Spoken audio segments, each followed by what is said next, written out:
Hər vaxt xeyir olsun dəyərli izləyicilərimiz. Maya 14-dən texniki analiz nəzər çatdıracaq. Yəni gördüyünüz kimi arxada Binance-ın platformasıdır. Təbii ki, nə üçün bu Binance-ın platforması maraqlı olan şəxslər çoxdur. Yəni Binance-dan yəni demək olar ki, kütlənin yarısından çoxu, yəni 85% Binance-a oturub və ticarət edir. Təbii ki, bir neçə ay bundan qabaq Binance-da olan bütün coinlər hamısı çökmüşdü və yəni mən may ayından sonra aprelin axırında may aylarında qalxışları nəzərə çatdırmışdım. Yəni siz yanvar ayında roliklərə baxsaq, YouTube-da biz bunun açıqlamasını vermişik. Yəni ətraflı YouTube kanalına baxa bilərsiniz. Gəlin keçək biz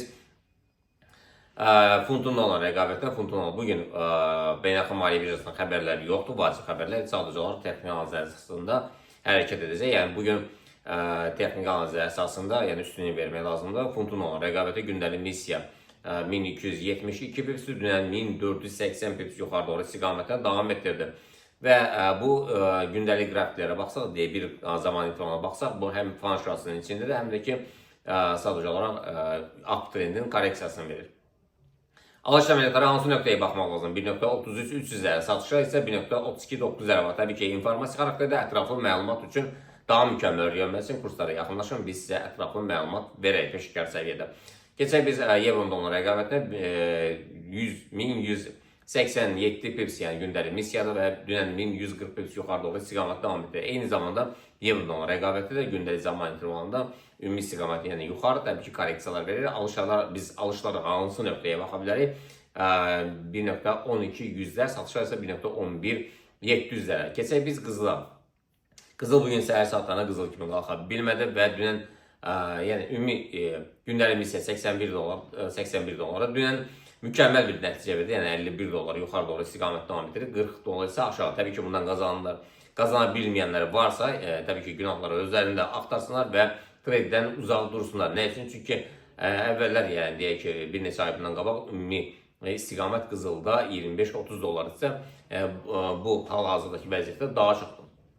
Və 51 dollar qalxışa 0.01 lotdan bazara girən 50 dollar, 51 dollar qazanan 0.10 isə bazara girən isə 500 dollar bir lotdan bazara girən isə 5000 dollar qazana bilərdi. Tək qalxışdan, enişdən isə 40 dollarda eniş oldu.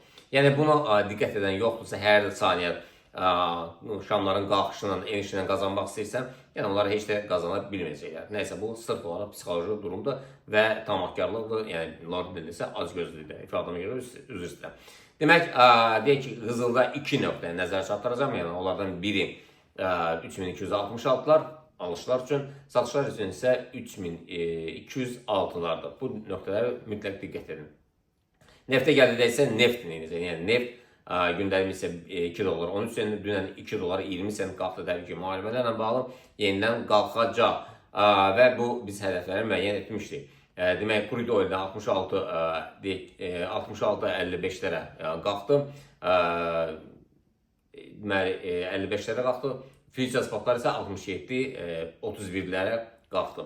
Yəni, bu nöqtələri biz bir neçə gün demişdik. Yəni, bugün alış əməliyyatları future spotlarda biz baxma 67 onlara, satışlar isə 66-20, crude oildə isə 66-30-lar alışlar, 65-60-lar isə satışlar kimi nəzərdə tutulur.